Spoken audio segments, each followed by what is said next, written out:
नमस्कार। आमतौर से नेता भाषण दे देते हैं। चल रहा है नेता, चल रहा है, माइक चल रहा है। आमतौर से नेता भाषण दे देते हैं और चले जाते हैं।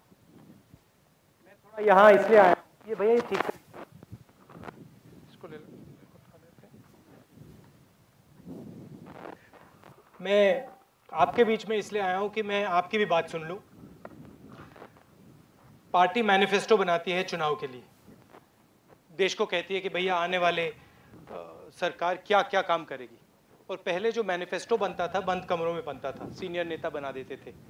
और मैंने सोचा कि अगर हम मैनिफेस्टो की बात करते हैं तो क्यों ना हम बाहर जाके जनता से पूछें कि किस प्रकार से बनाना है, क्या बनाना है, आपकी मुश्किलें क्या हैं। इसलिए मैं यहाँ आया हूँ। मैं आपको लंबा भाषण नहीं देना चाहता हूँ, मैं आपकी सुनना चाहता हूँ। तो आप बोलिए, आपके पास मेरे लिए कोई सवाल हो तो पूछ सकते हैं, मगर जब आपने बोल लिया आपकी सुन के फिर मैं थोड़ा दो शब्द अंत में बोलूँगा। धन्यवाद।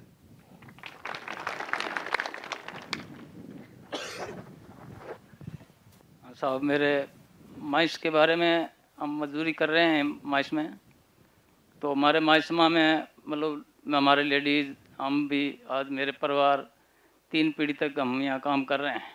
तो हमारे को कोई पीएफ बोनस कुछ नहीं मिलता है। और मेरे बच्चा की यहाँ छाँ भी नहीं करते सकते हैं ये सेठ लोग। और मजदूरी हमारे 80 रुपये लेडीज़ को देते हैं, 100 रुपये मेरे को देते हैं। ठेके में करते हैं तो 12 घंटा 14 घंटा करते हैं तो हमारे को 100-150 रुपये बनते हैं। और हमारे को कोई सुविधा नहीं है साहब। पीएफ हमारा काटते हैं, बाकी कहते हैं कि कल दे देंगे, परसों दे देंगे, 6 महीना काट लेते हैं। और मैं कभी विजय कुमार के चले जाते हैं तो कभी चंद्र कुमार के चले जाते हैं, कभी संपत लाल के चले जाते हैं।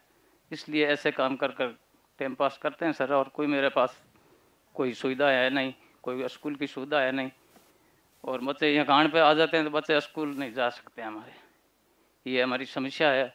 और हमारे यहाँ काम तो बहुत खुले हैं, बाकी काम दाढ़ी इतनी मिलती है हमारे। और मेरे को कणक कुणक मिलती है यो तो साल की 8 महीना 7 महीना की मिलती है। पीपीएल लाड़िया वो कभी तो मिल जाती है, कभी मिलती नहीं। 8 महीना 7 महीना की ये मिलती है। इतनी मजदूरी हमारे को मिलती है साहब। आप इसकी हमारी हेल्प करो। आप, आपकी मांगे मेरी इतनी, और क्या।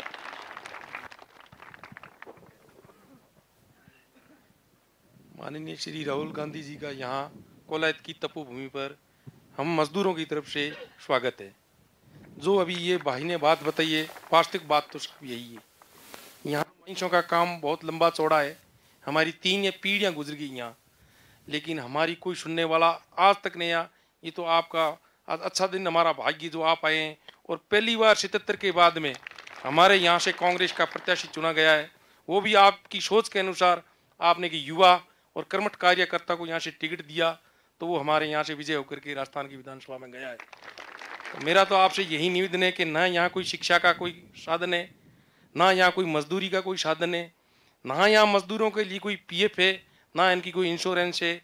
कई यहाँ लोग इन खानों में दब दब के मर गए। उनको जैसे उनके मुनीम और इन ठेकेदारों ने जैसा कुछ दिया वो बेचारे लेकर के अपने घर में बैठ गए, ना ही कोई इनका नेतृत्व करने वाला आज तक। बस इससे ज़्यादा मैं तो कुछ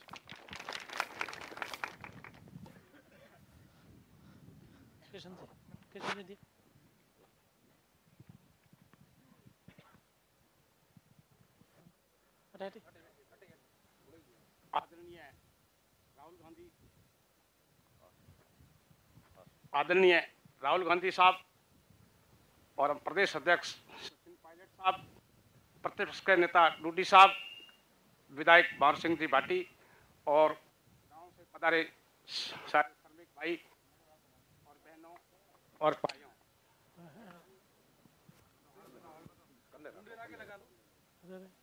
मैं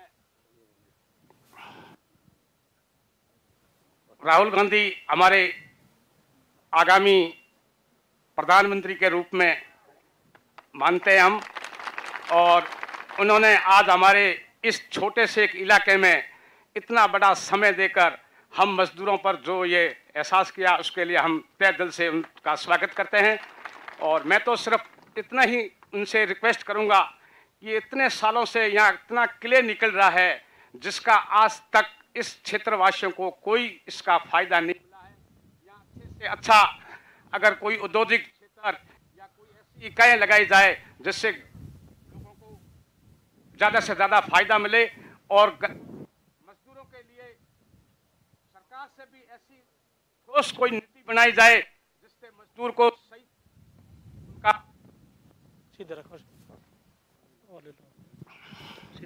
उनको सही मजदूरी मिले। अभी जो मजदूरी है वो इस समय आज बहुत कम है। कम से कम हर मजदूर को 400 रुपये से ऊपर दाढ़ी मिले, उनका पीएफ बोनस जो भी है नियमित, और लोगों को जिस बच्चे चिकित्सा और सब ये सारी व्यवस्थाएं मैं राहुल साहब से अवगत कराना चाहता हूं कि इस क्षेत्र में सबसे बड़ी समस्या है वो इस बात की है कि इतना बड़ा क्ले निकलने के बावजूद भी यहाँ कोई तरह का ऐसा कोई इंडस्ट्री या कोई औद्योगिक क्षेत्र नहीं है। इसको विशेष ध्यान में रखते हुए हमारे मजदूर लोगों को इसको ध्यान में रखते हुए ज़्यादा से ज़्यादा काम करवाने की सोचे। धन्यवाद।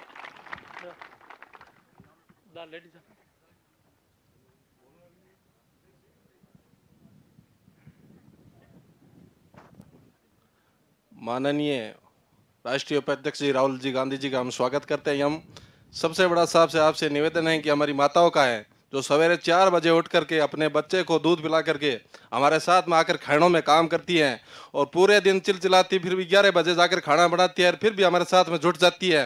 5 बजे तक हमारे साथ में काम करती है और फिर ढाणियों में जाकर के गायों का दूध का और काम करती है, फिर भी इनको दिहाड़ी कम मिलती है। इसलिए साहब आपसे निवेदन है कि आप इस पर गौर फरमाइए।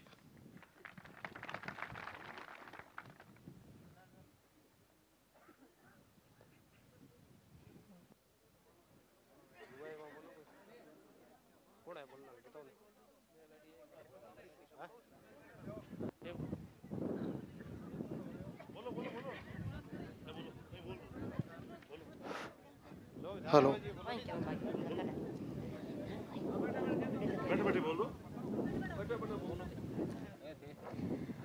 साहब होने का ये है कि दाढ़ी ज़्यादा बदलनी चाहिए और मैं मजदूरी कर करके थकी जाऊँ तो कभी बोनस नहीं मिले और मजदूरी करके पूरा हो जाऊँ मैं।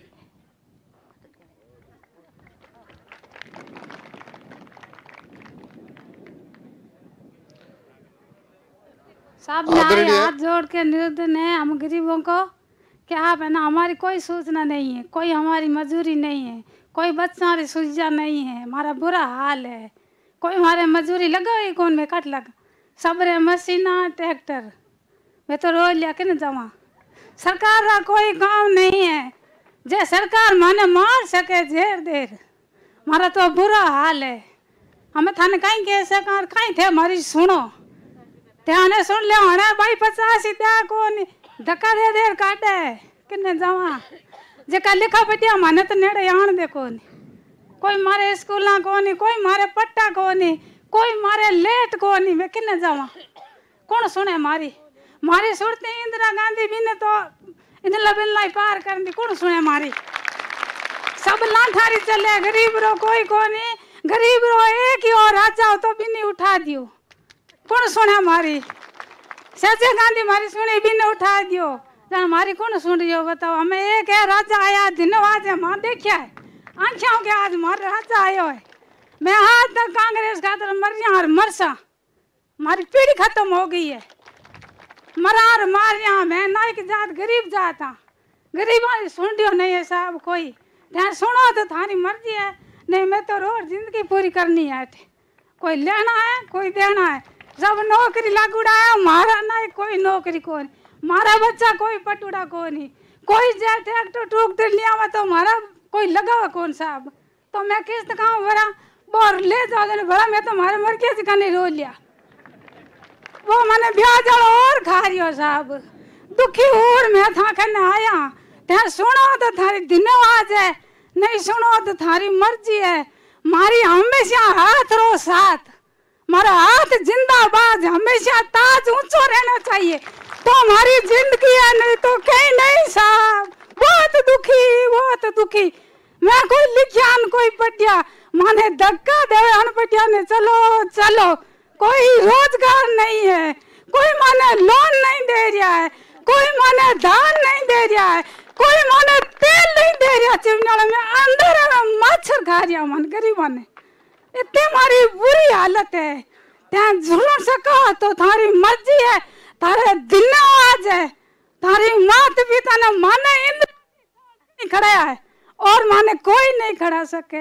माने डरार वोट लेर के गरीबिया कांग्रेस तो मैं आज तक कांग्रेस ही जा। मारा मात पिता मर गया मैं भी मरा। वोट मारी कांग्रेस रो, मारी कांग्रेस आवे तो मैं खुशी, मैं बहुत खुशी कि मैं बोलन जो गालिया सा माने पानी नहीं पींदे, लाठुड़ा माने हाथ ही नहीं लगावंदे। आवे मारी इंदिरा गांधी माने ट्यूबवेल रो पानी पावे। मारो राजा कियो जने वर्जा रो रही है। हमारे हाथ जोर आई निरोध ना है। मारो हाथ रो हमेशा ही साथ, मारे हाथ रो हमेशा ही साथ।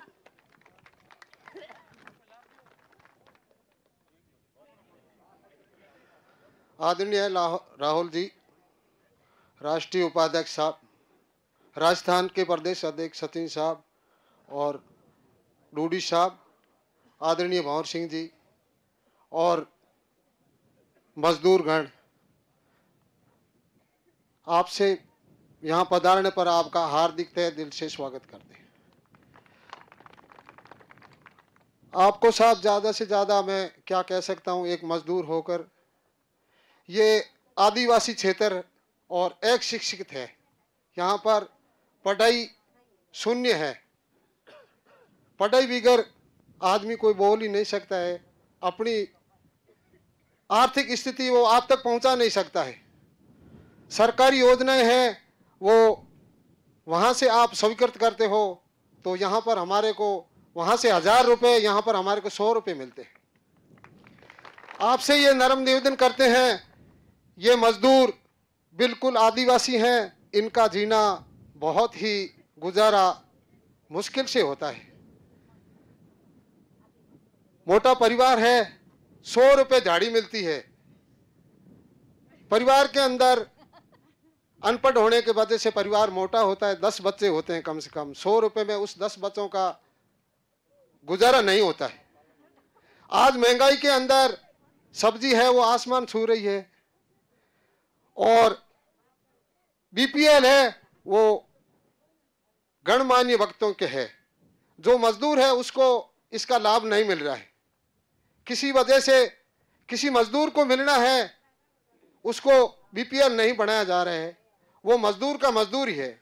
ये हकीकत है, ये हमारे बहनें हैं, ये हमारे भाई हैं। आज भी वही आदिवासी, वही भूख मरी है। इनके इस खान के सिवा कोई यहाँ पर दाढ़ी मजदूरी का कोई सहारा नहीं है। आपसे ये नरम निवेदन है कि ये किले हैं, इस किले में वर्षों बीत गए।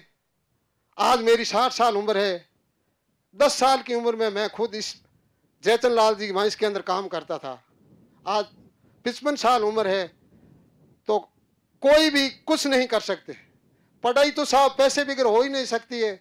मजदूर का गुजारा भी नहीं होता है, उसका पालन पोषण नहीं होता, वो पढ़ाई कहाँ से करा सकता है। शिक्षा तो बहुत दूर रह गई और दूसरी सुविधा तो उसको मिल ही नहीं सकती है।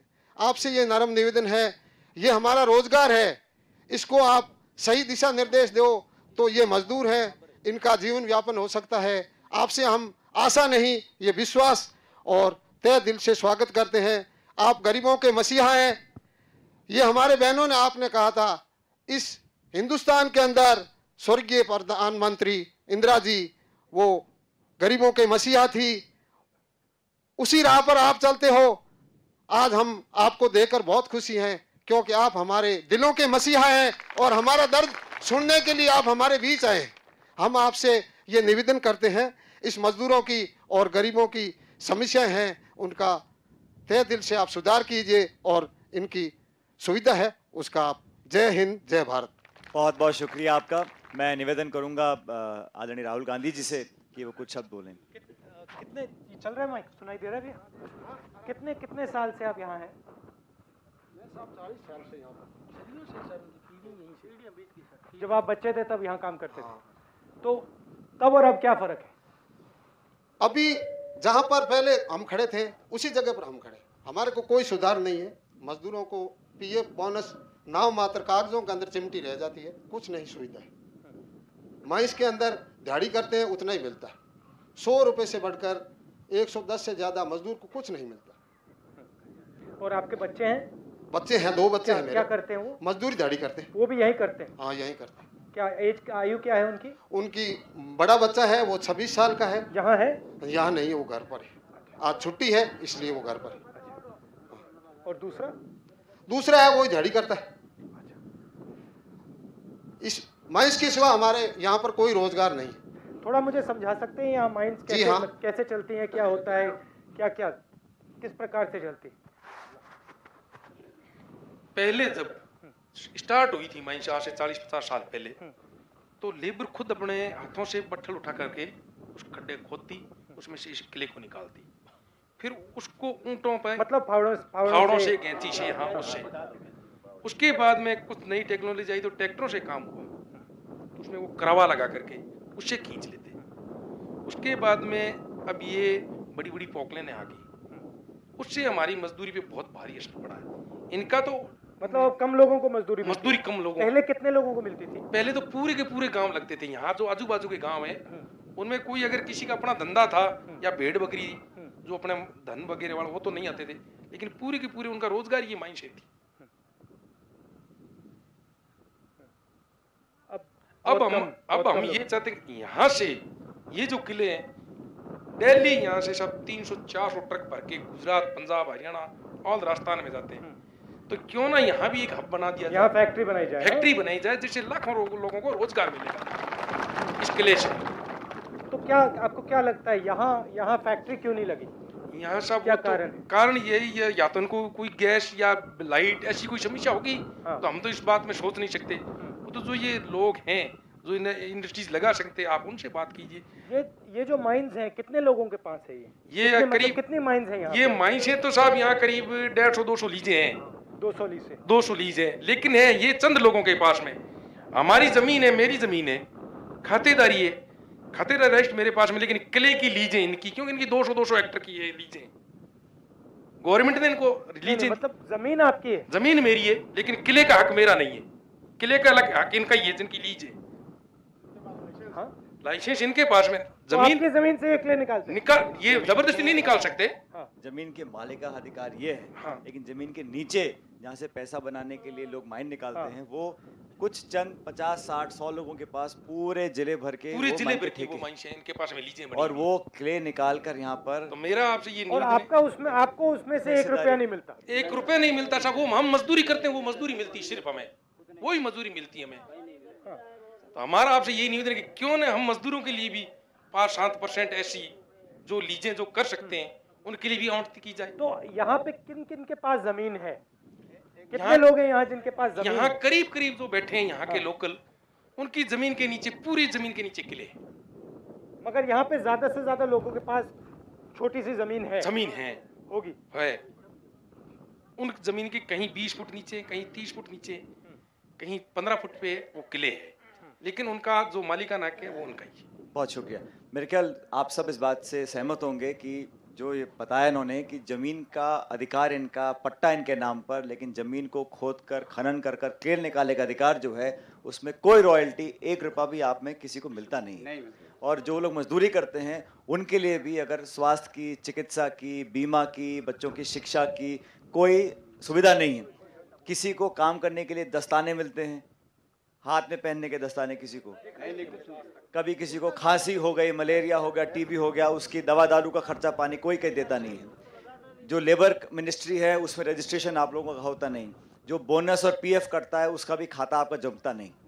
ये सारी बातें मैं समझता हूँ वहाँ पे हमारी पार्टी की तरफ से राहुल गांधी भी चिंतित हैं कि चाहेंगे कि इसको इंक्लूड हम लोग करें। हाँ, हमारे यहाँ सब कोयला निकलता है, जमीन तो हमारी एक्वायर कर ली, लेकिन हमारे को मजदूरी और हमने कोई ये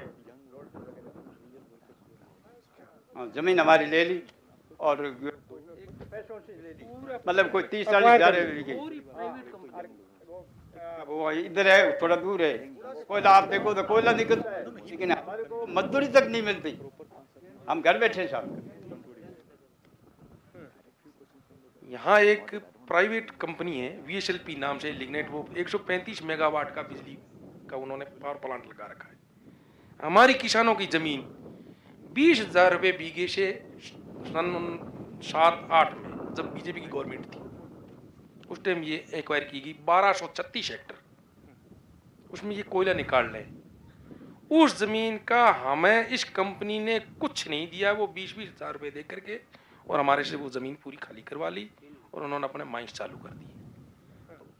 जिस टाइम उन्होंने ये ज़मीन एक्वायर की थी तो उन्होंने कहा था कि हम आपको इस फैक्ट्री में रोजगार देंगे। गुड़ा प्लांट है, बहुत बड़ी माइंस है वो भी, जैसे ये अपने बरसिंगसर में लिग्नाइट है, ऐसी वो एक प्राइवेट है। लेकिन वहाँ उन्होंने ऐसे ठेकेदार बना दिए, वो जो यहाँ हालत है वही वहाँ हालत है, सीधा किसी को भी उसमें उन्होंने कुछ नहीं दिया। मतलब आपकी जमीन है, उसमें कोयला है, आप कोयला है साहब, आपको मजदूरी भी नहीं देते उसमें? हाँ, मजदूरी भी नहीं देते साहब, हम तो मजदूरी मांगते हैं। हम उनको कहते हैं हमें तो आप हाउस कीपिंग का काम दीजिए, हम उसमें भी कर लेंगे, लेकिन वो भी उनके बाहर के कॉन्ट्रैक्टर है, वो हमें उसमें भी नहीं देते। पीछे से कोई नौजवान कुछ बोलना चाहता है? आप में से कोई पीछे जो लड़के बैठे हैं, आप में से कोई बोलना चाहता है पीछे? जी, क्या नाम है भैया आपका? अपना नाम बताओ, गांव का नाम और अपना नाम। मेरा नाम है जितेंद्र सिंह, गुड़ा का रहना निवासी हूँ मैं।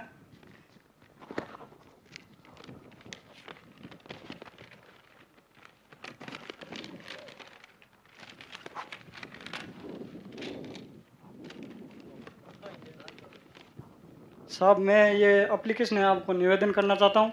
इसमें लिग्नाइट का प्लांट है, ये भी लगने वाला है अभी, और इस प्लांट वाले और SDM साहब के पास और जिला कलेक्टर के पास मैं 5 बार जा चुका हूँ, 5 बार SDM, 1 बार जिला कलेक्टर पास। एप्लीकेशन लिख लिख के परेशान हो गए हूँ। इसके मुआवजे के बारे में कोई सुन नहीं रहे, और 4.5 लाख के करीब मेरी राशि है। ये कंपनी वाले देने के लिए अभी हमारे को दी नहीं, बोल रहे हैं कल देंगे, परसों देंगे, कल देंगे, परसों। अभी फाइल लगी हुई है SDM ऑफिस में, मेरे को 2 महीने हो गए करीब। मजदूर लोग हैं। अब मैं पूना में काम करता हूँ, मार्बल का मिस्त्री का काम करता हूँ। इस कंपनी के पीछे मैं यहाँ बैठा हूँ। अभी मैं यहाँ नहीं हूँ तो हम तीनों को देंगे नहीं, क्योंकि नाम इनमें तीनों के खाते हैं, तो हमें चेक देंगे नहीं। और कंपनी वाले आजकल कर रहे हैं, हमको चेक दे नहीं रहे, और कंपनी वाले बेईमानी कर रहे हैं केवल बस रिश्वत के लिए। मैं आज भी 5,000 रुपये किसी भी मैनेजर को पकड़ा दूँ तो आज भी देने के लिए तैयार। एक SDM के पास नकल लेने के लिए 200 रुपये लगते हैं।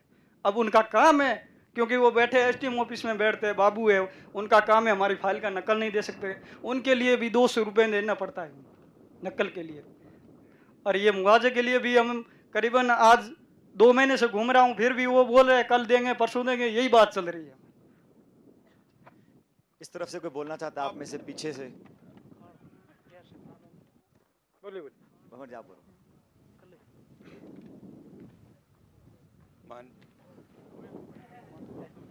माननीय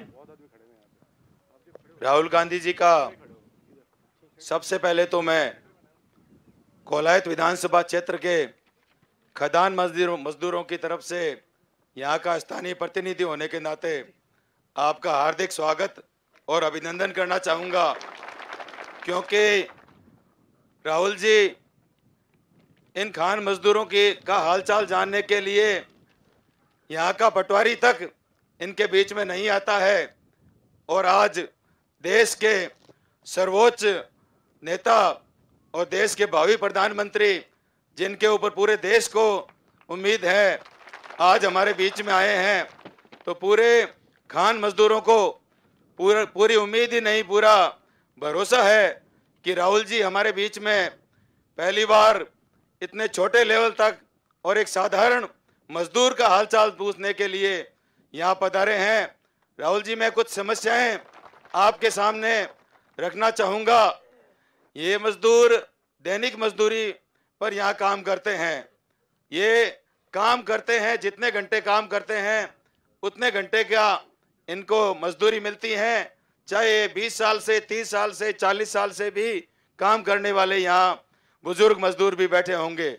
लेकिन आज तक सरकार ने, यहाँ के माइंस ओनर ने या खनिज विभाग ने इन मजदूरों के लिए कोई स्थायी योजना नहीं बनाई है। सभी मजदूर राहुल जी चाहते हैं कि इन खनिज मजदूरों के लिए आने वाले लोकसभा चुनाव के बाद में आपके हाथ में देश की बागडोर जब हिंदुस्तान की जनता देगी तो ये मजदूर चाहेंगे कि इनके हितों के लिए आप पूरे इनके हितों के लिए आप सोचेंगे और इनके लिए एक स्थायी खनिज नीति बनाएंगे, खनिज मजदूरों की नीति बनाएंगे। मैं निवेदन करना चाहूँगा कि जिस प्रकार हमारे मजदूरों ने बताया कि इन मजदूरों की जो ये खनिज आवंटन की नीति है उसमें कम से कम 20% का कोटा खनिज मजदूरों का निर्धारित किया जाए। राहुल जी, मैं आपसे इन मजदूरों की तरफ से मांग करना चाहूँगा। इसके अलावा इनको ESI की सुविधा नहीं मिलती है। राहुल गांधी जी, बड़े बड़े शहरों में कल कारखानों में काम करने वाले मजदूरों को केंद्र सरकार की तरफ से ESI के तहत दवाई की, मुफ्त दवा की और उनके दुर्घटना आदि होने पर उनके पूरे क्लेम की सुविधा है, लेकिन यहाँ के मजदूरों का न तो कोई रिकॉर्ड संधारण किया जाता है।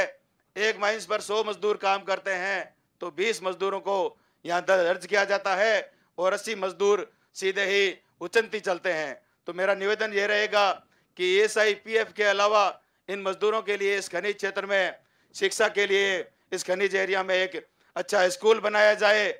स्वास्थ्य के लिए इनको कोलायत या बीकानेर जाना पड़ता है तो कम से कम इस माइंस एरिया में यहाँ नेशनल हाईवे भी है, दुर्घटनाएं हाईवे पे भी होती है और इस माइंसों में आए दिन दुर्घटनाएं होती रहती है। तो अच्छा एक सरकारी अस्पताल बनाए जाए। इसके अलावा मैं निवेदन करना चाहूँगा कि इनको बीमे की कोई सुविधा नहीं है। किसी मजदूर की यदि दुर्घटना हो जाती है और उस दुर्घटना में यदि उसका अंग भंग हो जाता है या उसकी मौत हो जाती है तो उसको 1 लाख रुपए से 50,000 रुपए तक का दे करके उसका पीछा छुड़ा लिया जाता है। तो खनिज नीति में ये प्रावधान किए जाए कि खनिज की यदि काम करते वक्त खान में मौत होती है तो उसको एक अच्छी राशि दी जाए और उसके परिवार के सदस्यों को पेंशन दी जाए। इसके साथ ही मैं पुनः अनेक तरह की समस्याएं हैं खनिज मजदूरों की, उसका मैं इनकी समस्याओं का ज्ञापन आपको दे दूंगा। मैं आपका पुनः साधुवाद और धन्यवाद देना चाहूँगा कि आपने इस गरीब तबके को संभालने का काम किया है। कोलायत सीमावर्ती क्षेत्र है सर, यहाँ ये अंतर्राष्ट्रीय सीमा से लगता हुआ क्षेत्र है। आप यहाँ पधारे हैं तो उसके लिए एक बार मैं पुनः सभी खान मजदूरों की तरफ से आपका स्वागत करता हूँ, आपको धन्यवाद देता हूँ। बहुत बहुत शुक्रिया। और कोई अपना सुझाव देना चाहता है या कोई अपनी बात बताना चाहता है? आप बोलिए। कितने घंटे करते हो भैया काम? 6 घंटे सर। 6 घंटे? 6 घंटे 8 घंटे। और कहाँ रहते हो आप? मड। कितना दूर पड़ता है यहाँ से? यहाँ से 7 किलोमीटर है सर। तो कैसे आते हो? बस पैदल आते हैं या साइकिल पे आते हैं और कोई नहीं सर। मैं सर ये कहना चाहूँगा, पहले तो आप हमारे कोलायत की तपोभूमि पे पधारे तो खान मजदूरों की ओर से आपका हार्दिक स्वागत व अभिनंदन। हमने कभी सपने में भी नहीं सोचा था कि राहुल जी हमारे बीच पधारेंगे और हमारे दुख और दर्द सुनेंगे। आप यहाँ पधारे तो हमें खुशी हो रही है कि आप हमारी बातें सुनोगे ही नहीं, आप लागू भी करेंगे। लेकिन एक ये भी कह रहा हूँ कि यहाँ के लिए एक ऑफिस भी हो ताकि मजदूर अपनी समस्या रख सके। यहाँ के मजदूर संख्या में काफी है लेकिन माइंस वाले अपनी मर्जी से लगाते हैं मजदूरों को। मजदूर यदि कहते हैं हमारी 250 रुपए दाढ़ियां तो 250 दो, लेकिन वो कहते हैं कि नहीं दूसरे 100 रुपए मिल जाएंगे वो आ जाएंगे। लेकिन यहाँ मजदूरों की संख्या काफी है लेकिन वो अपने चहेतों को जो नहीं बोलते हैं उनका शोषण करते हैं, उन्हीं को लगाते हैं। सब साहब से निवेदन करूंगा कि यहाँ पे जितने भी लेबर क्लास के लोग हैं उनके लिए आप सुविधा करें। यहाँ पे ऑफिस की सुविधा है या मेडिकल की है, स्कूल इनके लिए पर्सनल स्कूल, और जैसे आदिवासी क्षेत्र है 12 और, तो मैं साहब आपसे निवेदन करूंगा कि कोलाई तहसील हमारी पूरी पिछड़ी हुई तहसील है लेकिन यहाँ खनन भी है, बजरी भी है, कोयला भी है, इसके बावजूद भी हमारी तहसील बहुत पिछड़ी हुई है सर। ये जो पिछली राजस्थान सरकार ने मुफ्त दवाई की बात की थी जी सर, वो आपको उससे आपको फायदा हुआ? सर मिल रहा है लेकिन सभी को एक जैसी दवाई दी जा रही है सर। लेकिन पिछली बार तो अच्छा था, इस बार थोड़ा बहुत डाउट है। लेकिन यहाँ पे 200 तरह की दवाइयाँ दी जा रही है सर, फायदा भी हुआ है। हाँ, पहले लोगों के नरेगा मिल रहा है सर, काम मिल रहा है बहुत। 100 दिन का जिसको दिया है उससे तो उनकी लोगों की स्थिति सुधरी है, आज दिख रहे हैं। लेकिन अब ये कह रहे हैं कि नहीं मिल रहे हैं, 25 दिन 30 दिन मिल रहे हैं। लेकिन गवर्नमेंट की सर अच्छी सुविधा है लेकिन यहाँ स्थानीय प्रशासन की वजह से नहीं मिल रहा है, लेकिन गवर्नमेंट की सुविधा है सर। बहुत बहुत शुक्रिया। और कोई नौजवान व्यक्ति पीछे वालों में से कोई बोलना चाहता है? आप में से पीछे जो बैठे हैं। हाँ माता जी आप बोलो, बैठे बैठे बोल दो। तो बिजली है नहीं तो थंबा है नहीं, झुंपड़ी है तो झुंपड़ी है तो कहाँ खान माते जाता है तो खूब खूब खूब काम करता है 7 घंटा 8 घंटा, तो दोनों जीना जाता है, दोनों जीना जाता है 50-60 वर्ष हो गया।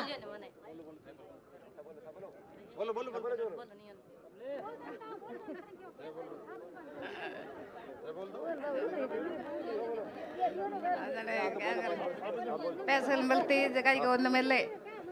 समस्या हाँ मारी दादी घड़ी है। हाँ एक सुनने दो सुनने मारी क्या करे कि कोई को नहीं मारा, तो मारो कोई को नहीं। अरे ना तो क्या करे कि आदमी होता जगह गुजर गया, और मैं तो सब गरीब बड़ी हूँ। अरे कहीं मिलता जगह को मिले नहीं मारे। हाँ मिलता जगह को मिले नहीं।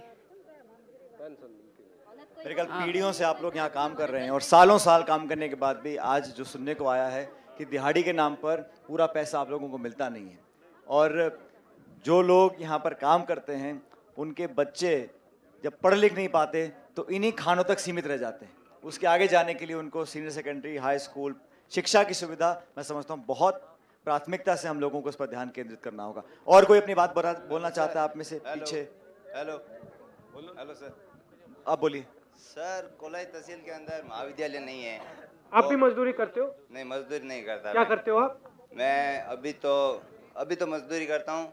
मैं 12वीं 12th किया है। हाँ। 12th करके अब मजदूरी लग गया हूँ। हाँ। और यहाँ महाविद्यालय नहीं होने के कारण मैं आगे की पढ़ाई नहीं कर सकता, और इस वजह से महाविद्यालय होना तो जरूरी है तहसील के अंदर। तहसील के अंदर बहुत लड़के आगे जाना चाहते हैं, परंतु महाविद्यालय सीनियर सेकेंडरी स्कूल नहीं है गांव के अंदर। गांव से लगभग कोलाइत आना पड़ता है सीनियर सेकेंडरी के लिए, या बीकानेर जाना पड़ता है। वो खर्चा परिवार के माता पिता नहीं उठा सकते, तो इसके लिए हम आगे पढ़ाई नहीं कर सकते। आपके माता पिता क्या करते हैं? माता पिता मजदूरी करते हैं। मजदूरी करते हैं? हाँ। यहीं पे खानों में? हाँ सर। बताइए। माइक बाकी लोग सुन लेंगे भैया माइक से। साहब के हमारे गुड़ो गांव अटे खाने माइनिस लागोड़ो है, कोयला माइनिस है। तो जकी दिन हमारी जमीन जकी दिन एक बार करी, पहली बात तो कौडिया रे भाव में ली नहीं, माने कहीं दियो को नहीं, जबरदस्ती माने थाना में और पुलिस में धमकियां दे दे, पकड़ा और हमारी जमीन एक्वायर करी। पहली बात तो कितनी जमीन थी सर? हमारी जमीन होती कम से कम तो लगभग 150 किसानारी 200 किसानारी जमीन है। अच्छा अब साहब सुनो, मैं हमारी बात सुनो। अब सुनो साहब, मैं मेरी कहने से मन हो रहा है कि मैं बात कहूँ। दूसरी बात, एकदम गांव रे नजदीक लीलगढ़ माने कहो तो क्या थाने एक आदमी ने कंपनी की तरफ से नौकरी दे सा, कंपनी तरफ से बे माने कहीं है। हमारे गांव रे जगह जितना भी आदमी बच्चा बह रहे या गांव रा मजदूर बह रहा है, जक्को ने कहीं है कि लेबरी जगह परोट रहा है, बाने में धाड़ी सु बेवा रहा है, हमारी कोई सुविधा नहीं है। कंपनी वाला माने कहो तो थारे गाँव में हॉस्पिटल लगा सा, स्कूल रवाने व्यवस्था कर सा। मारी बाई 10 ऊपर हाली तक स्कूल को नहीं, गाँव रे बताना एक सगला खाना वाला और माइनस वाला आई दबा रख रहा है कि ए लोग दबियोड़ा रहे जो हमारी मजदूरी खाना रे माथे जो मजदूरी करता रहे। मैं साहब ये खाना रे जो मारो कहीं है कि मोर्ट कराड़ो 8 ना मजदूरी में मैं ये खाना रे माने बैठो यही खाना है चंद्रबाबू री यही संपत लाल जी खाना री माने 55-60 साल की उम्र आ गई, ठीक है ना साहब। अच्छा वो खान कोयला खाने जो गांव रे एकदम खने आ गई, वहाँ एकदम जस्ट एकदम खने वो धूड़ो कोयला है जो गांव पूरे रे ऊपर साफ पड़ा है। कौन सुना है वहाँ लोगों पाठे पब्लिक बहुत मतलब है, जो को दुखी पब्लिक है जो कोई अंत नहीं है, लेकिन कोई सुनने वाला को नहीं। और ठेकेदार है जगह कहीं है क्या वे जो मजदूर ठेको ले और आप ठेकेदारी करे और आप जो घर भरे माने साहब कौन साहब राहुल जी साहब, मैं तो इतना माने खुश हो रहे हूँ कि आज हमारी ये धरती रे माने पहली इंदिरा गांधी जी अठे पधारिया, अठे प्रधानमंत्री आज की रोड और निकलिया वीरे बाद रे माने मारी धरती रे माने आप पधारिया, ठीक है मैं बहुत बड़ा खुशियां। लेकिन मारी सही बात आ बात है, समस्या रो कोई अंत नहीं है। धुड़ो कालियो धुड़ो कोई ना मोरो पर्यावरण जो गाँव रे माथे पड़े मोरी कोई सुने को नहीं, कोई नहीं सुने, कोई क्यों के बड़ा बड़ा जगह है नहीं जनप्रतिनिधि है, तो कोई है, कोई गाँव नजदीक लांटा है जखन बोने कहीं एक फुल ठेकेदार नोट मिल रहे हैं ठेकेदार मोने मैं क्यों बोले, ठीक है साहब मैं तो बात हुई जैसी बात क्यों चाहे बोली कोई लोग रोती ने बोलो मैं तो काना कुछ क्या मैं पर्यावरण वास्ता जो मैं रह को नहीं रहूं मारे घर रह क्यों करने रह क्यों लारे खोन रह की सब बात 50 घर जो कोने मारी हालत हो रही है साहब। और मजदूरी कुछ नहीं देवे साहब, कुछ नहीं देवे। क्या ये क्या हुआ भैया बताओ थोड़ा। कहाँ चोट लगी आपको?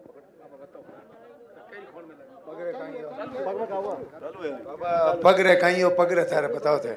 खान के अंदर काम करता था, डाव पड़ गया था। काम करते हुए पड़ गया, काम करते थे दोनों गिर गए, मिट्टी गिर गई, मिट्टी ओहो मिट्टी गिर गई। कब की बात है बाबा? आज 18-19 साल।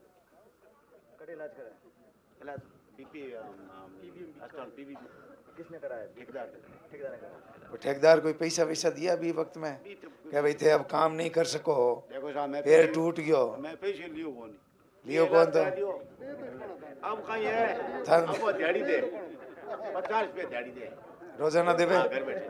अच्छा मैं कोई दे तो कौन मैं लिया नहीं अब 50 रुपये चालू है कि दिहाड़ी 50 रुपये दे बैठा मिलता है।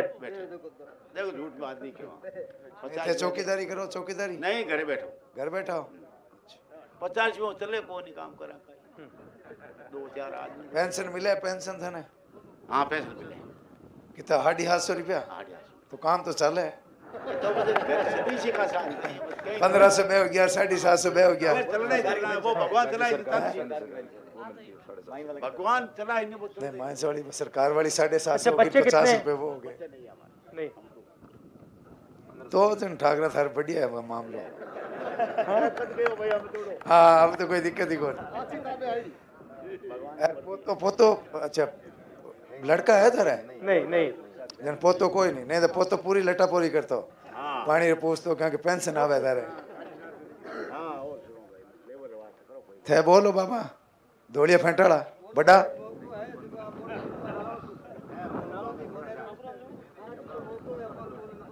बाबूजी थे बोलो डोगरा थे बूढ़िया बोलोगे थे बोलो पर बूढ़िया बोलो तो बूढ़िया लारे कर बूढ़िया बोलो लो लो बटी खड़ा रहो बटी थे बटी खड़ा रहो सोनी जे कम था अरे सोनी जे कम अरे मैं तो गरीब आदमी हूँ और 50 वर्ष क्या कोई मारे खाने मन्ने कहते मैं गरीब आदमी हूँ हमारे खाने कोई जमीन नहीं जगह नहीं कोई लैंड नहीं देन नहीं 7 वर्ष क्या हमारे काल पड़े तो हमारे घास कतरे की समस्या है और बाकी जो को हमें कोई है कि ये माथे धाड़ी पेवे नहीं जो को कहीं तो काटते 100 रुपया धाड़ी देवे कहीं कहते हारा मत आया तो छोटा मोटो ने लगावत है को नहीं मोजाड़ो ने तो कतो ही लगाओ को नहीं जो को मोटो अंदर ने घनी याद करिया और हमें थाने याद करो तो किसी कोई कृपा कर दो तो कोई जमड़ी री बीजो पिजो माना तो भाई मैं तो हमें है तो पढ़िए हमारी सुनो बुढ़िया बुढ़िया बात होगी बाकी रहने के वो भलो ही सुनो बुढ़िया बात होगी ये जो कह रहे हैं सर कि मैं बूढ़ा हो गया मेरे पास में कोई काम नहीं और यहाँ जो काम कर रहा हूँ उसका पूरी मजदूरी मेरे को मिलती नहीं तो बाबा अब राहुल जी आज आपके बीच में आया है ई वास्ते सुनना आया कि भी अपने गांव के जो आदमी हैं और गांव रहते बूढ़िया जवान जो भी कोई गांव का ग्रामीण है तो ये सारी बातें जो है ना आपके बीच में ही आए हैं और आने का मकसद यही है कि भी हमारे भाइयों के बीच में जो माइनिंग जो लेबर है आप मजदूर हाँ किया काम करा हाँ किया कई दिक्कत है कई समस्या है भाई समस्या सुनने वास्ते आप बीच में राहुल जी आया आप बिराजो आप बिराजो सुनो का मशीन लागू कान में हाँ बोलिए अच्छा यंग अभी साहब ने पूछा था कि हमारे यहाँ वो नरेगा वाला काम चलता है या नहीं चलता है। हमारे गांव में 5-6 साल से कभी नरेगा वाला काम चला ही नहीं है आज तक।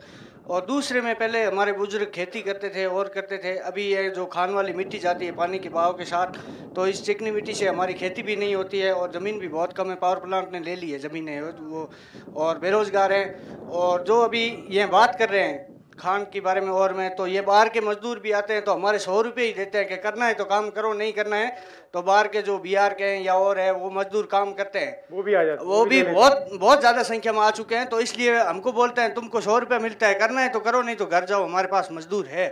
तो वो लोग काम करते हैं तो हमको घर बैठना पड़ता है, ना हमारी दाढ़ी बढ़ाई जाती है और ना ही कुछ होता है। पहले खेती में काम करते थे तो अब खेती भी नहीं होती, क्योंकि ये चिकनी मिट्टी जाती है हमारे खेतों में तो वहाँ फसल भी नष्ट हो जाती है, होती ही नहीं सर फसल। तो इसीलिए बहुत आपके पास कितनी ज़मीन है? मेरे पास नहीं, मेरे पिताजी के पास है 25 बीघा है सर। अब खेती होती नहीं है, बरसात होती नहीं है और नहर का कोई साधन नहीं है हमारे पास, उसमें बरसात होती नहीं है, नरेगा वाला काम नहीं चलता है, प्लांट में हमको लगाते नहीं है, बेरोजगार है। गांव में प्लांट, हमारे गांव का प्लांट है, हमारी गांव की ज़मीन गई है, फिर भी बाहर वाले मजदूरी करते हैं, हम लोगों को मजदूरी भी नहीं देते हैं। मजदूर में भी जगह नहीं है तो साहब क्या करें हम, घर बैठे कोई वैल्यू नहीं है, कोई जगह नहीं है साहब।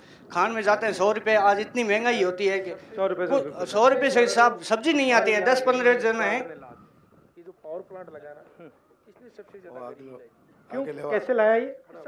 पूरी की पूरी जमीनें 1240 हेक्टेयर उन्होंने आवाप्त कर ली। हाँ। और उन लोगों को रोजगार नहीं दे रहे। उपजाऊ जमीन थी वो, उपजाऊ बिल्कुल साहब पूरी। उसके अगर आप उसकी क्वालिटी बताए ना आपको, यहाँ वो जमीन 2 क्वालिटी की है। एक तो जो बरसात से निर्भर होती है, एक ये जब ये पहले माइंसे नहीं थी।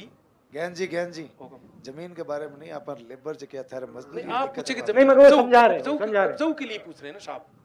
तो यहाँ से ये पानी 10-10 किलोमीटर वहां चल के जाता था। स्टेट टाइम के यहाँ बांध बंधे हुए थे, उन बांधों में वो पानी जाकर के रुक जाता और वहाँ अगर अगर बरसात कम हुई सावन में तो वो हाड़ी हो जाती, नहीं तो ये छावनी हो जाती। लेकिन अब कुछ तो इन माइंस ज़्यादा होने से वो जगह फूट गई, पानी वहाँ जाता नहीं, बरसात होती तो वो यहीं कटा जाता। वो ज़मीन साहब यहाँ डीएलसी की अगर रेट देखें तो शायद यहाँ आजू बाजू की जो हमारी डीएलसी रेट है ज़मीन की वो नहीं है दूसरी जगह की, लेकिन वो ज़मीन आवाप्ती में चली गई हमारी। जो पीढ़ियों की हमारे बुजुर्गों ने ये ज़मीन रखी थी, उससे हमारा गुजारा चलता था, वो ज़मीन उस प्लांट में चली गई। 1240 हेक्टेयर ज़मीन की पूरी उपजाऊ, 1 बीघा भी उसमें अनकमांड ज़मीन नहीं थी।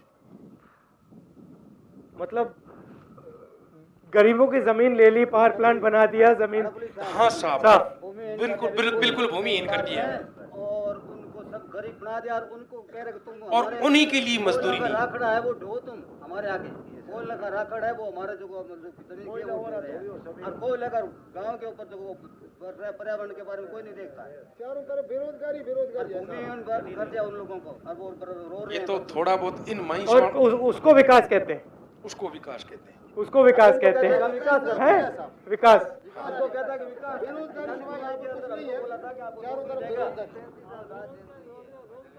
मगर अब जो जमीनी अधिकरण बिल है, अभी जमीनी अधिकरण बिल है जो हम नया पास किए हैं, उसमें अब इस प्रकार से काम नहीं किया जा सकता है। मगर आपका तो नुकसान हो गया। हमारा तो हो गया, अब हमको तो कुछ उसमें कुछ मिला नहीं। बिल्कुल 5-5 लाख बीघे की जमीन थी वो हमारे 20,000 25,000 लगे भूमि अधिकरण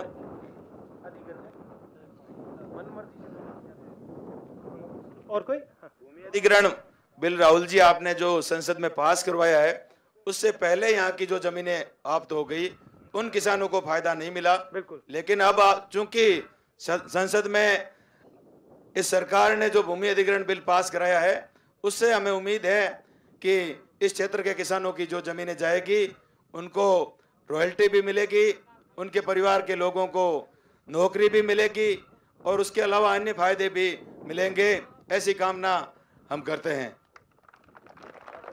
hello sir, hello Rahul ji, नमस्कार। नमस्कार। मैं आपसे ये कहना चाहता हूँ, अरे ये मिट्टी नहीं है सोना है, अरे ये मिट्टी नहीं है सोना है, ये सोना बाहर जाता है और सोना यहाँ का यहाँ रहे तो मजदूर कोई गरीब नहीं रहता है। ये सोना सारा गुजरात, बम्बई, कलकत्ता बाहर जाता है, इसलिए ये देश की जनता गरीब है राहुल जी। और यहाँ पर कोई मोटा कारखाना गैस का है चाहे किसी का है, आप यहाँ पर लगाओ तो इस जनता का थोड़ा बहुत भला हो सकता है, नहीं तो राहुल जी इस जनता का कोई भला नहीं हो सकता है। मैं आपसे इतना निवेदन करना चाहता हूँ, आप ये मिट्टी नहीं है, सोना सोना सभी बाहर जाता है। जब ये देश की जनता भूख मरती है, यहाँ सोना बाहर से सोना यहाँ आता है तो जनता थोड़ा बहुत दुष्ट होती है। बैठिए, एक यहाँ नौजवान कुछ मगर भैया एक बात है, आप कह रहे हो सोना बाहर जाता है, मगर पैसा तो हिंदुस्तान के ही लोग बना रहे हैं। तो यहाँ का सोना बाहर जाता 100 रुपए देते हैं सर, ये सोने का सोना बाहर जाता है, बाहर वाले वो लोग लखपति हो गए, माला माल हो गए, यहाँ पे जनता गरीब हो गई, एकदम दाब के गरीब हो गई। मगर मेन बात ये है ना कि जो गरीब है उसकी आवाज नहीं सुनाई देती।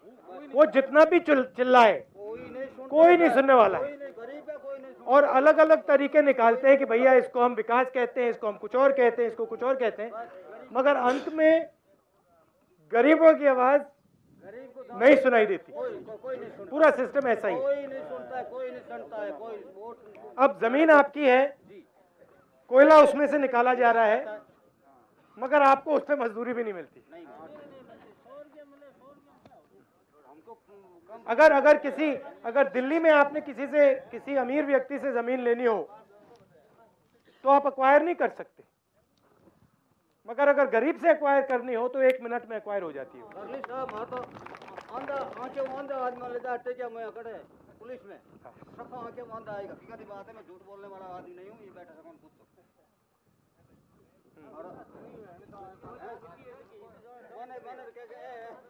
अब एक आखिरी सुझाव आप में से कौन बोलना चाहता है? आप बोलिए।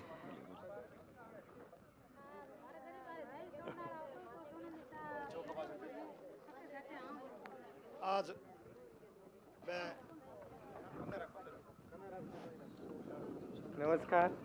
नमस्कार, मैं खान मजदूरों की तरफ हूँ। राहुल जी रो बहुत बहुत धन्यवाद करो। मैं एक हल्को सुझाव देना चाहूँ राहुल जी ने कि खान ने बया जो एक कर्मचारी 58 साल नौकरी करे, बिंगे बाद में बीरो पेंशन योजना लागू हो जाए, तो हमारे खान में भी एडो सिस्टम होना चाहिए कि खान में 20 साल 30 साल, क्योंकि शरीर तो कमज़ोर हो गई धीरे धीरे काम करते करते, खड्डा खोदते खोदते, तो बीरे भी पेंशन योजना ऐसी लागू होनी चाहिए कि परिवार लालन पोषण कर सके। मोटी मोटी बीमारियाँ हो जावे, ये पाउडर टीबी है, सिलिकोसिस है, ऐसी बीमारियाँ हो जावे, बीरो इलाज तो करा नहीं सको, और भी इलाज रे खातर खर्चों भी कठौ लवे। पेंशन योजना हुए तो कम से कम बच्चों रो लालन पालन अच्छी ढंग कर सके। और भी एक मारो आप निवेदन है, अगर खान मजदूरों ने पेंशन योजना करनी चाहो तो बहुत बहुत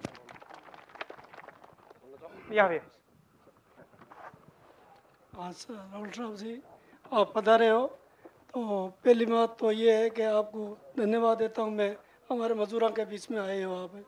तो ऐसे हमारे मजदूरों के बीच में इंदिरा जी थे, 25 में आए थे यहाँ, तो हमारे को संभाल के गए थे, तो वो फिर हो गए, तो हमारे सिंचे का राहुल गांधी जी राजू जी आए थे, तो वो थोड़े दिन में एक्सपायर हो गए थे। तो आज आप हमारे को संभालने के लिए आए हो, तो बहुत अच्छा काम किया आपने। यहाँ हमारा पानी नहीं था तो इंदिरा जी किया, हमारी रोडें नहीं थी तो इंदिरा जी किए। तो सारी बातें ये हमारे कांग्रेस का उन प्रताप है, कांग्रेस का, इंदिरा जी का। तो आज आप संभालने के लिए आए हो तो बहुत धन्यवाद है। हमारे यहाँ बहुत खाने हैं, दौड़ी की है, मिट्टी की है, राती की है, चूने की है, तो कोयले निकलते हैं, तो सारी चीज़ हमारे यहाँ निकलती है। तो हमारे यहाँ कोई आदमी कामयाब नहीं होता, तो उसका क्या है कि टाबर हमारे तो सक्सेस नहीं होते। हमारे यहाँ स्कूल नहीं है, तो हमारे में बहुत बुरी हालत हो रही है। आप आए हो तो हमारे कुछ न कुछ कोई स्कूल का ऐसा कोई काम करो, तो धन्यवाद आपको। हमारे यहाँ पहले तो 1 रुपये ले जाते थे तो हमारी टिकट मिल जाती थी, दवाई मिलती थी। अभी हम जाते हैं तो 500 रुपये ले जाते हैं तो हमारे को दवाई नहीं मिलती है, तो हम बीमार आदमी हैं। क्या हुआ आपको? हमारे को शुगर हो चुकी है, तो हमारे डायबिटीज? हाँ जी। तो इंजेक्शन लेना पड़ता है क्या? हाँ, दवाई लेता हूँ, मेरे पास में है। तो रोज लेते हो? हाँ लेता हूँ सर। कितने रुपए लगते हैं? तो लेते हैं 500-700 रुपये लेते हैं। हमारे महीने के इतने हमारी कोई मजदूरी नहीं है, तो हम एकदम सब अनपढ़ हैं, तो हमारी बहुत हालत ख़राब हो रही है। तो हमारे छोटे छोटे बच्चे अभी कमज़ोर हो गए, तो हमारे बच्चे 8वीं 7वीं पढ़े, कोई भी नौकरी नहीं लग रहे हैं, तो हमारे ऐसी बहुत दुर्दशा हो रही है। क्या क्या करते हैं बच्चे अभी? अभी तो बच्चे क्या करते हैं, इतना दिन तो मैं उसको स्कूल घालता था, अभी हमारे पार नहीं पड़ती, मैं बीमार हो गया तो बच्चा भी घर है, मजदूरी करता है। तो ऐसी कोई हुआ है तो हमारे यहाँ कोई स्कूल का बजट आपसे, आशा तो बहुत तकड़ी है और आप हमारे बीच आए हो तो आपको धन्यवाद। यहाँ से कितना दूर रहते हो आप? काम यहाँ करते हो? नहीं, तो हमें कोलाई से 50 किलोमीटर आगे रहते हैं। तो कितना चलना पड़ता है दिन में? दिन में तो ऐसा है कि आते जाती है, और तो क्या करते हैं, साइकिल से आते हो? कैसे आते हो? साइकिल से आते हैं जी। तो हमारे को कोई मजदूरी का कोई बेनिफिट नहीं मिलता है सर, ये बात है। धन्यवाद, बहुत बहुत शुक्रिया।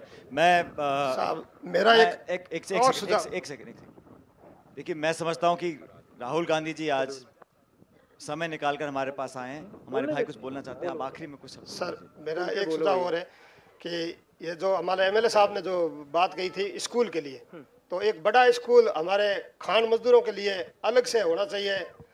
बड़े बड़े धनवान लोग तो कहीं पे पढ़ा सकते हैं, लेकिन खान मजदूर और एक अलग से विद्यालय हुए अच्छो, तो निवेदन है वो भी आरक्षित हो। डूडू स्कूल खोले?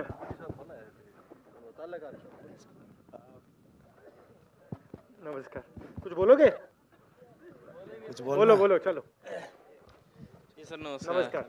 मैं ये कहना चाहता हूँ सर कि यहाँ पे जो कि यहाँ पे मजदूर हैं, काम करते हैं, उनका ना तो कोई बोनस मिलता है, और यहाँ पे जो अपने पीएफ वगैरह है, जो पीएफ कटा है उनका पीएफ भी नहीं मिल रहा है। जो काफ़ी दिनों से पड़ा है उनका पीएफ महीने 2 महीने का काट लिया, तो उनका कोई पीएफ वगैरह उनका कोई नहीं उठाना नहीं चाहता है कि यहाँ पे पीएफ मिल जाए उनको। और मजदूर है जो कि 100 रुपये दिहाड़ी करते हैं, 100-150 रुपये पड़ जाते हैं, मेहनत ज़्यादा करता है तो 100-150 रुपये पड़ जाते हैं, नहीं तो आपके होता है उतना ही कर लेते हैं और बस टाइम पास होता है। बहुत बहुत धन्यवाद साथियों। मैं समझता हूँ आज एक बहुत मुबारक दिन हम लोगों के लिए है कि कांग्रेस पार्टी के उपाध्यक्ष आदरणीय राहुल गांधी जी आप सबके बीच में आप लोगों की बात सुनने के लिए, बहुत कम ऐसा होता है कि इतनी बड़ी पार्टी के इतने बड़े नेता आपके बीच आकर आपकी बात को सुनकर, और तमाम हमारी माताओं ने, नौजवान साथियों ने जिन मुद्दों को उठाया है वो सालों के मुद्दे हैं, लेकिन आज आपके घर खुद चलकर आपसे मिलकर बैठकर इतना समय आपके बीच में बिताया है, ये जानने के लिए कि आप लोगों की बीमारी, स्वास्थ्य, चिकित्सा, शिक्षा, आपकी ज़मीन के पट्टे, आपकी रॉयल्टी की दिक्कत, और आप लोगों को आने वाले भविष्य के लिए क्या ऐसी आस्था कांग्रेस पार्टी आपके लिए क्या कर सकती है। और हमारा जो घोषणा पत्र है उसमें उन तमाम बातों का जिक्र किया जाएगा जो आज आपने बोली हैं, और यही मानसिकता लेकर राहुल गांधी जी ने देश के तमाम कोनों में जाकर दूर दराज के लोगों से मिलकर, उन लोगों से जो मेहनत का श्लोक है, जो भारत की अर्थव्यवस्था को बनाते हैं, जिनके कंधों पर खड़े होकर आज भारत देश यहाँ तक पहुँचा है, उन लोगों की त्याग और तपस्या और मेहनत है जिसको आज सुनने के लिए राहुल गांधी जी आए हैं। हमारी माताओं ने जिन बातों को बोला और बहुत मार्मिक तरीके से अपनी बात को रखा, क्या वो चाहती हैं, और आज जिन हालात में हम लोग काम कर रहे हैं, करोड़ों ऐसे लोग हैं जो दिन भर मेहनत कर कर 2 जून की रोटी उनको नसीब नहीं होती है, और आप लोगों के बीच में आज राहुल जी को हम भी बहुत खुश नसीब हैं कि आज वो समय निकाल कर आपके बीच में आए हैं। मैं आप सबकी ओर से उनका धन्यवाद भी करना चाहूँगा, और आप लोगों को इस बात का मुबारकबाद देना चाहता हूँ कि आप लोग संगठित होकर देश भर में जो संगठित सेक्टर नहीं है, जो शहर में मजदूरी करते हैं, उनको बीमा मिलता है, ईएसआई मिलता है, पेंशन मिलती है, पीएफ मिलती है, तमाम सुविधाएं मिलती हैं।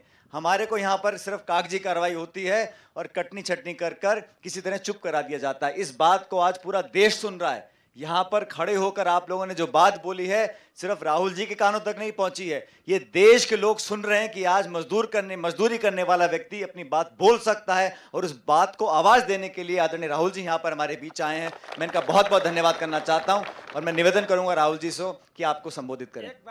बैठ जाओ। बोलिए। हमारी मजदूरी तो अलग की बात है, यहाँ की गुंडागर्दी है ना, ये सबसे बेहतर है। थोड़ा बताइए, समझाइए। गुंडागर्दी क्या है? हमारा जो मजदूर हम है, मिट्टी ढो के हम गाड़ियाँ खरीदते हैं, और जो कोई हम गाड़ी चलाते हैं, कोई मिट्टी खोदते हैं, तो गाड़ी चलाने के जो लेके आता है ना, तो यहाँ गुंडे है कई 10-20 लोग ये चंदी, वो गुंडे गाड़ी वाले से 10,000, 5,000, 1,000 जैसे मौका पड़ता है ऐसे खोस लेते हैं। यहाँ की पुलिस कोई सुनवाई नहीं करती। यहाँ नेतृत्व श्रीमान जी भाटी साहब ने किया 40 साल, उनके वो गुंडे पाले हुए हैं। तो यह साहब निवेदन है, एक पुलिस को भी यह मजदूर के ऊपर गुंडागर्दी करते हैं, उनकी तुरंत सुनाई होनी चाहिए। वो आपकी निश्चित होकर मजदूरी करें। पीएफ ही पीएफ है साहब। बैठो बैठो बाबूजी, बैठो धन्यवाद। बैठो, बहुत धन्यवाद। यही जो यहाँ जो है, मैं निवेदन करूँ राहुल जी आपसे, मैं आपसे पहले निवेदन कर रहा था कि कोलाई जो है पीछे 35 सालों से जो है भारतीय जनता पार्टी के जो है यहाँ एमएलए बनते आ रहे थे। आपकी बार जो है आपने आपके सोच के और आपने जो युवा चेहरा जो कोलायत को दिया, ये सारे जो मजदूर बैठे हैं, पूरा कोलायत तबका जो है उसने पूरे जोश खरोश के साथ में कांग्रेस को जो भारी बहुमत से आपके सपने को साकार करने का काम किया। अभी जो बता रहे थे आपके बीच में कि यहाँ जो पिछले सालों से जो है माफिया पैदा हो गया, ये जो पूरा का पूरा जो क्ले का जो है माइनिंग एरिया है, इस एरिया के अंदर ट्रांसपोर्ट का आप ले में, चाहे आपका जो है लोडिंग अनलोडिंग का ले, उसमें हर जगह जो है माफिया पैदा हो गया। उस माफिया की अभी ये बात कर रहे थे, लेकिन अब जो है कांग्रेस आने के बाद में उस माफियाओं पे अंकुश लगा है और छोटे मोटे कोई माफिया और रहे हैं तो वो भी जो है कोलायत के अंदर बिल्कुल ख़त्म कर दिए जाएंगे। अब मैं इन मजदूरों की जो समस्या और जो दिक्कतें आपको बताई, ये वास्तव में उनकी बात सही है। आज चाहे उनकी अपन जब पेंशन की बात करें, हमने जो है पीछे राजस्थान में जो कांग्रेस की जो सरकार थी अपनी, उस सरकार के अंदर हमने योजना बनाई, लेकिन अब राजस्थान के अंदर जो भारतीय जनता पार्टी का जो राज आया है, उस राज के द्वारा हमारे बीच में चाहे अनाज की बात ले लें, चाहे फ्री दवाई की बात ले लें, चाहे मजदूरी की बात ले लें, चाहे अन्य योजनाओं की अपन बात कर लें, तो उन योजनाओं को बंद के कागार पे है। आज अभी आप बता रहे थे कि हमें पूरी दवाई नहीं मिल रही। आज सब सेंटर हॉस्पिटल उसमें कोई दवाइयाँ नहीं है। आज जो है फ्री अनाज जो अपन 1 रुपये किलो में, जो बीपीएल जो चयनित जो परिवार है, गरीबी रेखा से नीचे जो जीवन यापन करने वाला परिवार है, उसको आपने जो है 1 रुपये किलो गेहूँ देने की बात करी थी और वो सुचारू रूप से गेहूँ मिल रहा था। लेकिन राजस्थान में सत्ता परिवर्तन के बाद में आज उस जो है गरीब परिवार को 1 रुपये किलो गेहूँ नहीं मिलता। आपने जो है हिंदुस्तान के अंदर एक खाद्य सुरक्षा के अंदर आपने जो है पूरे हिंदुस्तान में एक इतिहास रचने का काम किया। वो इतिहास था आपने फूड सिक्योरिटी बिल लाकर खाद्य सुरक्षा जो है उस गरीब परिवार को आपने दी। उसके तहत आपको 2 रुपये किलो गेहूँ और 3 रुपये किलो चावल जो है आज उस परिवार को मिलता था। लेकिन अब भी जो है इस राजस्थान सरकार के द्वारा, जो भारतीय जनता पार्टी की जो निकम्मी सरकार है, उसके द्वारा जो हमारी जो योजनाएं हैं, उन योजनाओं को बिल्कुल बंद के कागार पर। इसलिए मैं जो है पेंशन जो है एक उस गरीब उस मजदूर का जो बुजुर्ग है, उसका हमने उस बुजुर्ग का आपने मान सम्मान बढ़ाया, उसको 750 रुपये के हिसाब से पेंशन दी। आज जो है इस राज को करीब 90 दिन होने को आ गए। आज 2-3 महीने से इनको जो पेंशन नहीं मिली, दवाइयाँ नहीं मिली। मतलब हर स्कीम जो है, फ्लैगशिप योजनाएं जो आपने जो शुरुआत करी, उन फ्लैगशिप योजनाओं को बिल्कुल बंद करने पे उन्होंने आमदा है। हमारे जो प्रदेश कांग्रेस के अध्यक्ष जी, आपने जो सचिन जी को भेजा और मेरे को भी आपने जो है एक आपने जो हम लोगों में विश्वास किया, मुझे विधानसभा में एक सीएलपी प्रतिपक्ष के नेता के रूप में भेजा। हम आपको पूरा विश्वास दिलाते हैं कि जनता के भावनाओं पे बिल्कुल हम खरा उतरेंगे और आपके सपने को हम बिल्कुल साकार करेंगे। ये मैं आपसे निवेदन करना चाहूँगा। मैं अब सामान्य राहुल जी से निवेदन करना चाहूँगा कि आप जो है हमारे जो मजदूर, जो खान मजदूर है, उनको आप संबोधन करें। यहाँ आकर मुझे काफ़ी खुशी हुई आपसे बातचीत करने के बाद। आपकी जो समस्याएं हैं उनको थोड़ा मैं बेहतर समझा हूँ। ये तो मैं नहीं कह सकता हूँ कि सबके सब समस्याएं समझ गया, मगर थोड़ा तो ज़रूर समझ आया। विकास की बात होती है, प्रगति की बात होती है, मगर जो गरीब होता है उसकी आवाज़ को नहीं सुना जाता है। आपने ज़मीन की बात की, कोयले की बात कर रहे हैं।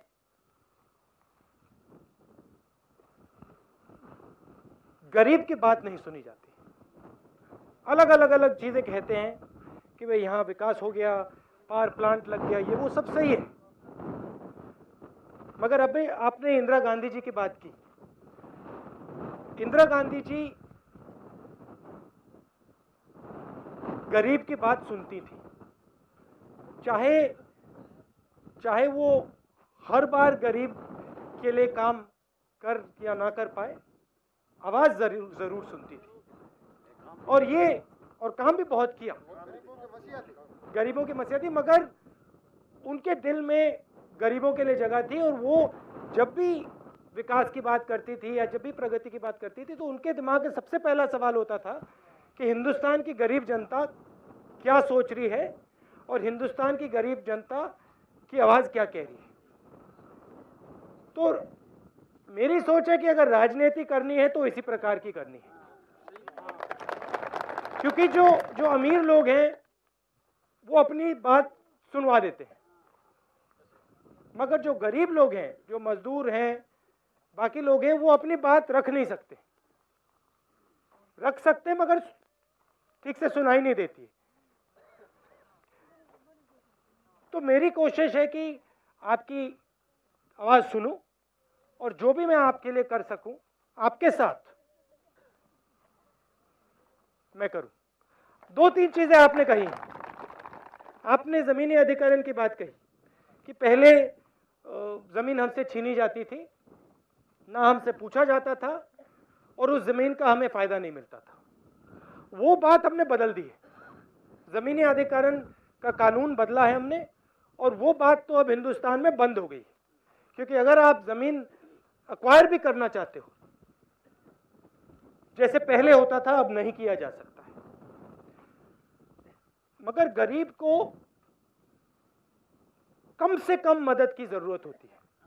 जो देखिए, जो अमीर होता है वो बीमार हो जाता है, दवाई खा लेता है, उसको इतना नुकसान नहीं होता, 3-4 दिन में वो ठीक हो जाता है।